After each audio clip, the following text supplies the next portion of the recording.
Well, for more now on trade and Trump's proposal for a border tax, let's bring in Joe Minarik.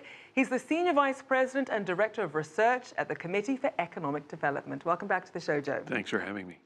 So we heard that Trump announced his, quote, very major substantial border tax.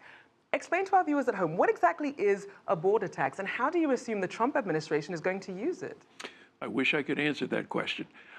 In fact, this is something new. The president is saying that if U.S. firms move production facilities abroad and then import to the United States from those production facilities, the goods that come back will be subject to a heavy border tax. So it would be restricted to individual firms, which is unusual, possibly violates some trade agreements. It's a very, very difficult kind of thing really to envision. As I say, we've never done anything like this before. Now, you mentioned it's unusual, but is it unheard of? Are there some other countries that perhaps use this sort of tax? I haven't been able to find any, to be honest.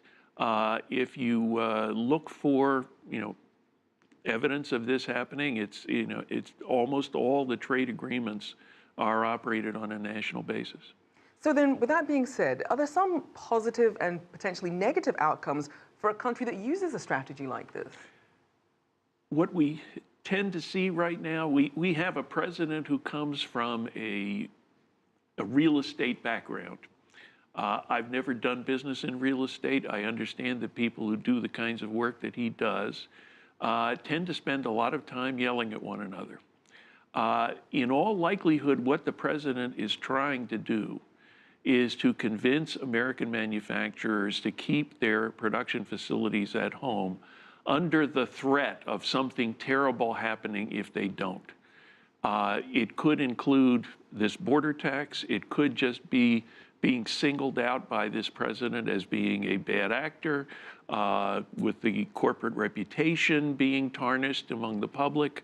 It's really, really difficult to say where it's going to go, but as of now, apparently a lot of the large U.S. corporations hearing these threats from the president are refraining from considering moving production facilities overseas. So perhaps just the threat is having the effect that the president is interested in. And we know that Trump met with a number of big business executives, including Elon Musk and the head of Dell. So as they're looking at this, some of these industries and some of these companies, who do you think is going to be most likely affected then by a border tax like this?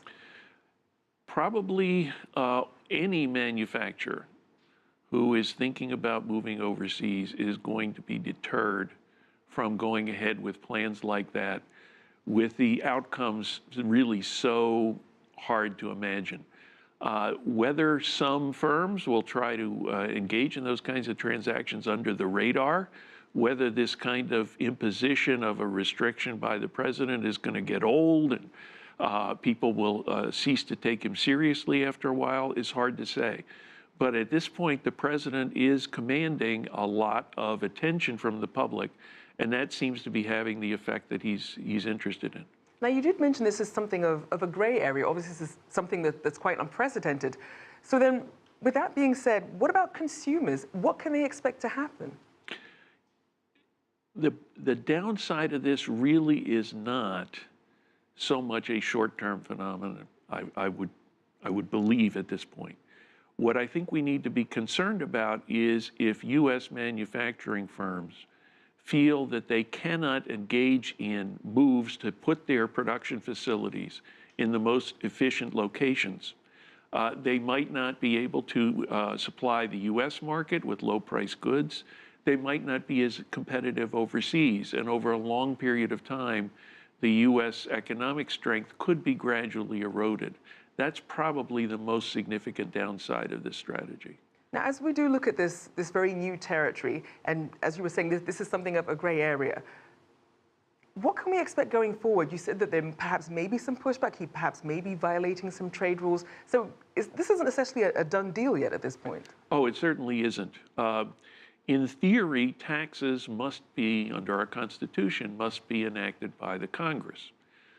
We do have some treaties which allow the president on an emergency basis to impose tariffs. However, that has never been undertaken on an individual firm basis, certainly not on U.S. firms who would be seeking to re-import overseas production. So we're in a totally unexplored territory with respect to our tax law, with respect to our Constitution, with respect to our international agreements. It's very hard to say what is going to happen in the near term. Well, we'll certainly be all watching and waiting. Thank you so much, as always. Joe Minarik, Senior Vice President and Director of Research at the Committee for Economic Development.